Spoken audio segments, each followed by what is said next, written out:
My brother's family from Mississippi came up, my parents from Arkansas. They did not care for our Illinois winter. I don't imagine. I didn't care for it either. Bless their hearts. They haven't been here in a long time for a holiday in the winter, and it was cold. Oh yeah, that's for sure. But you know what? We had a nice Christmas. It's great. Good. All right, let's get, we have a lot to talk about this morning, citizens and residents need to know about. Let's start with dispatchers. That is front and foremost right now we need to talk about. Yes, we're always recruiting candidates to be a dispatcher. And if anybody's interested, come down to the police department and we'll give you an application. You can fill it out. It's also on the City of Monmouth website. And I believe they're on the Monmouth Police Department Facebook page also. Okay, and what exactly does a dispatcher do? Let's talk about the job requirements and the skill set needed.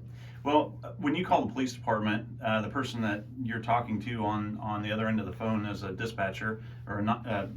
There's several titles for them: 911 telecommunicator, and those are the people that are taking your information and they're generating the incident reports in our records management system. They're the people that are dispatching, police services to you, ambulance, fire department services to you. We do dispatch for the entire county, all the emergency agencies within the county, and so that's that person you talk to on the other end of the phone.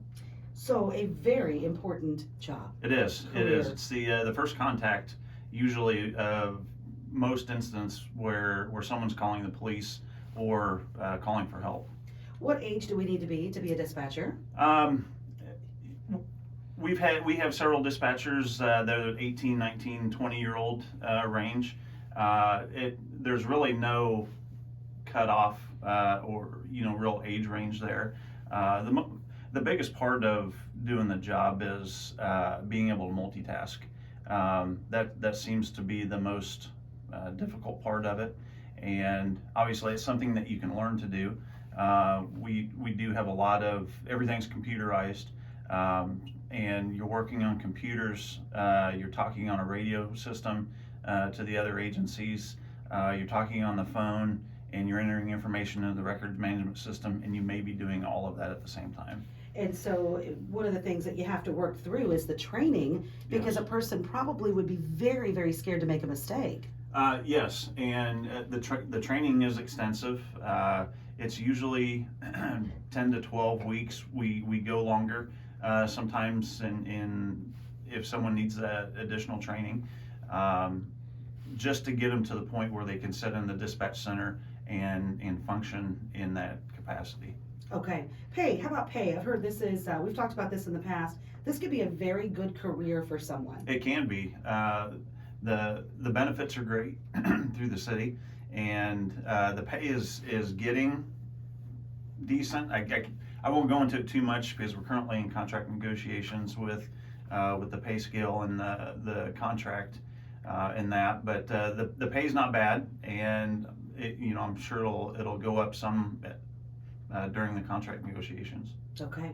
It's interesting because you would think, like with anything, dispatcher, police, fire, teachers, those helping social workers, mental health counselors, you would think all of those would be our highest paying jobs, but instead it's more like, pro sports. Exactly. Yeah. Someone playing a kid's game is getting way more.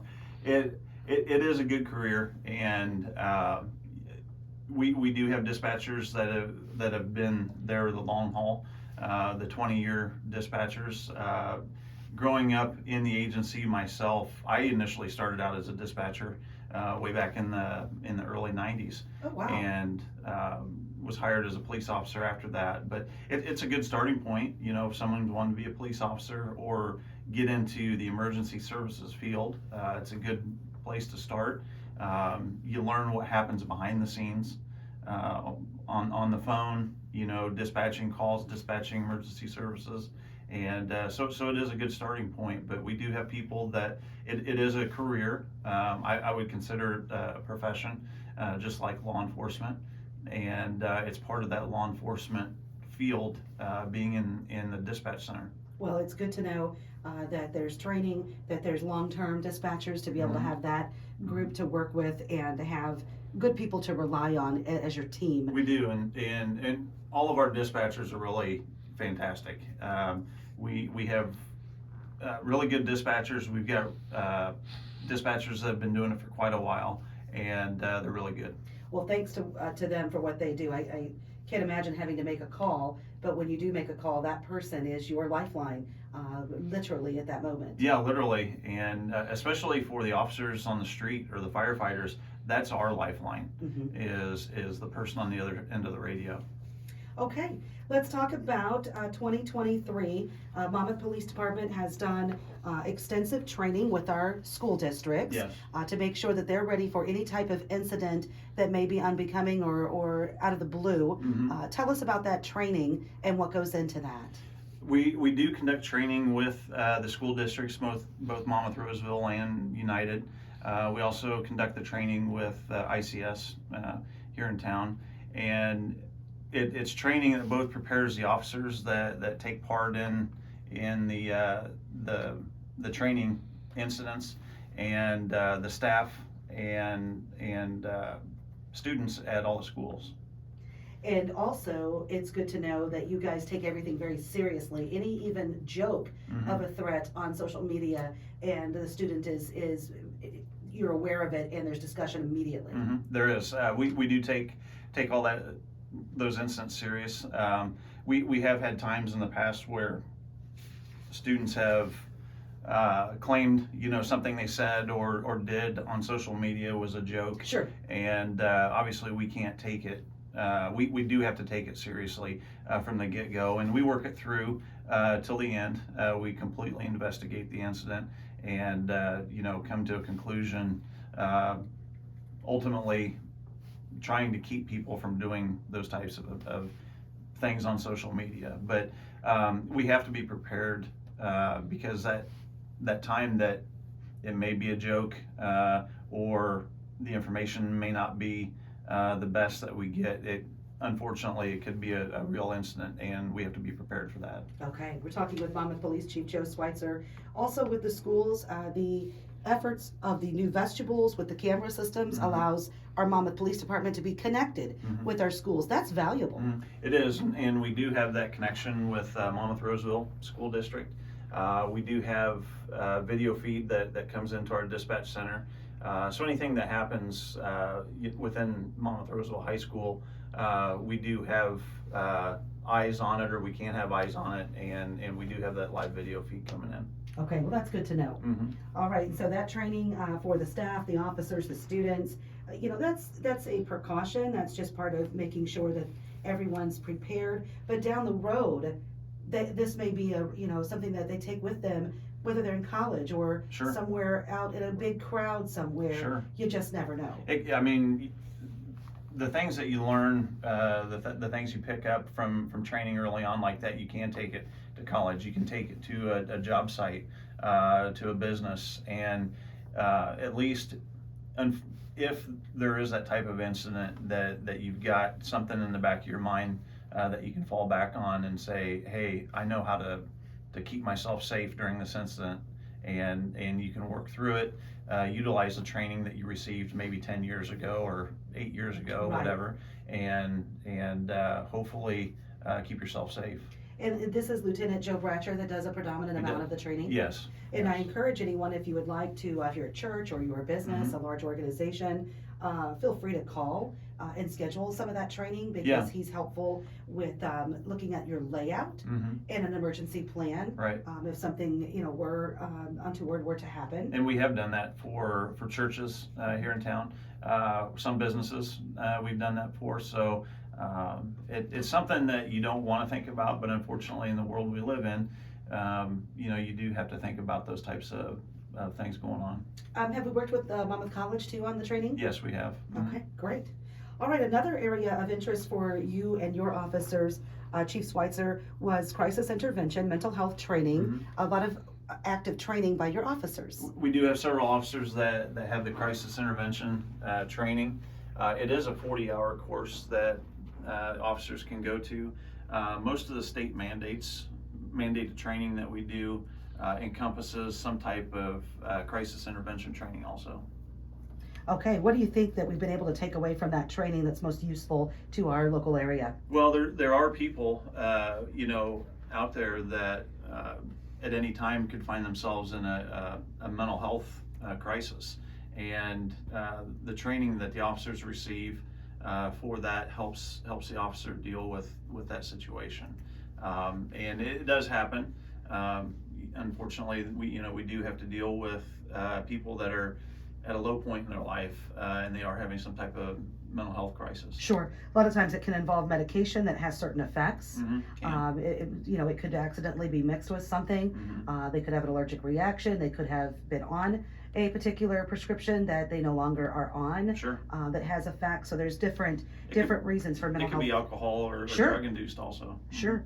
And we're going to hear from a couple of your officers here in 2023 about guidelines or help for the general public if they do find themselves at home or at school or in the workplace and someone is having a mental health episode, and how to respond, react. There's also mental health first aid training that people can take from Bridgeway. Right. That's an excellent course as well, so that is also out there. Okay, speaking of alcohol, New Year's Eve is New Year's this Eve's weekend. coming up. That's right. We do have extra patrols out. Part of the Illinois Department of Transportation grants that we receive. And they'll be doing the DUI patrols, distracted driving, seatbelt, checks on, and that'll be all weekend. Okay, and advice to people, have a DD. Have a designated driver, or don't drink at all, but it is the holidays.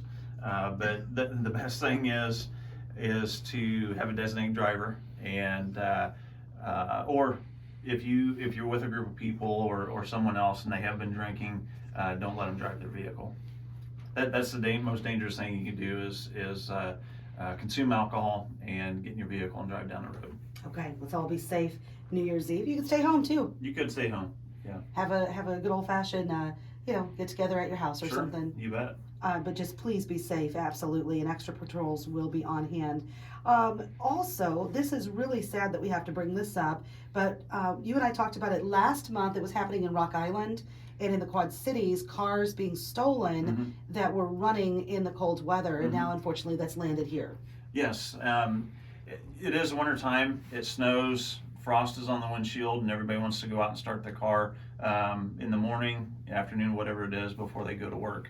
And those cars sitting in your driveway or out on the street running, usually you have your keys in them still, unless you have some type of remote start system on it. But that's an easy target for someone to come along and just jump in your car and take it. And we have had that happen several times. It happens. I wouldn't say it's a regional thing. I'd say it's like a nationwide thing, probably. And people are walking by and just looking for that target. Yeah, that is unfortunate. It's an easy thing for them to do. Just jump in the car and drive down the road with it. Do we know where they're going with these vehicles? Have we recovered any vehicles? We have, yeah. Investigator Kramer's still in the studio. Where are these vehicles ending up at? Various locations. Excuse me. Galesburg, Knox County, Warren County, Aquaka. Abandoned? Yep. Just abandoned. Usually they've ran out of gas. Oh, and yeah. they've just left it there. The thing to think about is these people are just walking around in freezing temperatures and they see a running car. So they're going to use that window of opportunity to, get in, get some warmth, and drive your car to wherever they need to be. Wow. Yeah, I knew that it was happening in Galesburg, right out of someone's front home. It just stole a van. But now, it's multiple vehicles we're hearing about now. And ATVs, and boats, and trailers. People just lifting things that are not theirs right out of your home. What do you do if you see someone doing it? Call 911. Okay. Yep. Call 911 so we can get there and try to intercede in what's going on. Maybe check with your neighbors too if anybody has a Ring doorbell or a way to have seen the perpetrator. Right. I wouldn't suggest trying to stop them yourself, and usually that can turn into something dangerous. So call 911 if you see something like that happening, and it's if you see something, say something type of thing, and call the police, and we'll get there and interdict in the situation. Okay. And also, I know you have to do this every time, but folks, gotta lock your vehicles and your You do. garage doors, your Mhm. doors in general. They're dropping people off in neighborhoods who are doing, their sole purpose is to go check every car door, every garage door to see what they can take. Yeah, and that's what they're doing. They're walking around 2, 3, 4 o'clock in the morning, and they're looking for that easy. There's an unlocked car door, so they're going to get in that car and they're going to run through it to see if there's anything they can take out of it. Same with the garage. They'll walk by, check the garage door. If it's unlocked, they'll go in and see if there's anything in there that they can take. Yeah, we've heard of everything from It happens all tools the time. to liquor right out of someone's refrigerator Yeah, for being sure. lifted, just as simple as that. Yeah, you have to keep your car doors locked. You have to keep your garages locked, and your house is locked. Okay, what else, any other pertinent information residents need to know this time of year? I just wanted to touch on the snow emergencies a bit if we've got time Sure. for that. We over the weekend we had several snow emergencies that were declared, and unfortunately they turned out to be duds, where we didn't get any snow that was predicted. And the intent of the snow emergency is to get vehicles off the emergency snow routes, so they can be plowed easily by the street department crews. And what I do is I'm the one that declares the snow emergency. I take weather forecasts from the National Weather Service and another local TV station on their forecast. I look at both of those and I make a determination. So if we're going to get several inches of snow, and I know that the snow plows are going to be out plowing snow, I'm going to declare the snow emergency. That's the indication to people to get if they have a vehicle parked on the snow route, if they live on a snow route, get it off the snow route so the city crews can come through and clear the street. And the last two that we did, actually the first two of the season, I declared snow emergency. Hardly any snow fell, and the snow plows weren't out very much. So that's the nature of the beast. I mean, I'm taking those weather forecasts that are out there and just regurgitating that information, back into my snow emergency. Yeah, so, better safe than sorry, right? Yeah, better safe than sorry. And the emergency snow routes, the intent of those is those are the first streets that get plowed and the ones that they keep clear through the entire snow event. And those are the emergency routes that fire trucks would take, ambulances would take, and most of them are in the main arteries through town, and the main arteries or streets within the quadrants of the town. Okay. So just be flexible. If we just declare a snow emergency, that information that I'm putting in that snow emergency to make it happen is from the National Weather Service and a local TV station. So Yeah, and it started out hot and heavy. She Yeah, was it going to be did. 4 to 8, and then Yeah. she was going to be 3 to 6, Yeah. and we ended up around 2. Probably about 2. Yeah. And when I first did it on Thursday for Friday and Saturday, I was looking at 2 different forecasts, actually 3 different forecasts at the time, and it ranged anywhere from 1 to 3 inches to 4 to 5 inches. And there was 3 different forecasts. Right, and it's funny because it's not funny, but so that Thursday when my brother and sister-in-law and the kids were driving up, there was more snow in Dyersburg, Tennessee, where they had to stop because they could no longer continue traveling in that weather, Right. than there was here in Monmouth, Illinois. So go Right. figure. Right. Because it ended up being that the tail end of it got thicker and stronger, Mhm. because it was supposed to be like 43 Yeah. down south. So we were supposed to get that 3 or so inches, but for some reason she bottomed out south Yeah. of us. And the snow event, same thing, the snow event that happened yesterday, it was predicted for our area here, we were to get 2 to 3 inches. So that's an indicator to me that, the plows are gonna be out, they're gonna have to plow the snow routes. I declared the snow emergency, and then we got like maybe an inch, I think is what they ultimately said we got. So, it's the way it is. I mean, sometimes, not that I want us to have a ton of snow, but if I declared the snow emergency, I want the event to actually go through like it's predicted to go through. But again, it's just a prediction. Okay. All right. Thanks for all the information this morning. You bet. And have a happy new year and a safe one. Thanks to all Yeah, of you your, too. your officers you. for everything they do. Thank you. That is Monmouth Police Chief Joe Switzer with us on 1330 WRAM and FM 94.1. Let's join ABC News, already in progress. Long after the foul weather had moved We away clear? south.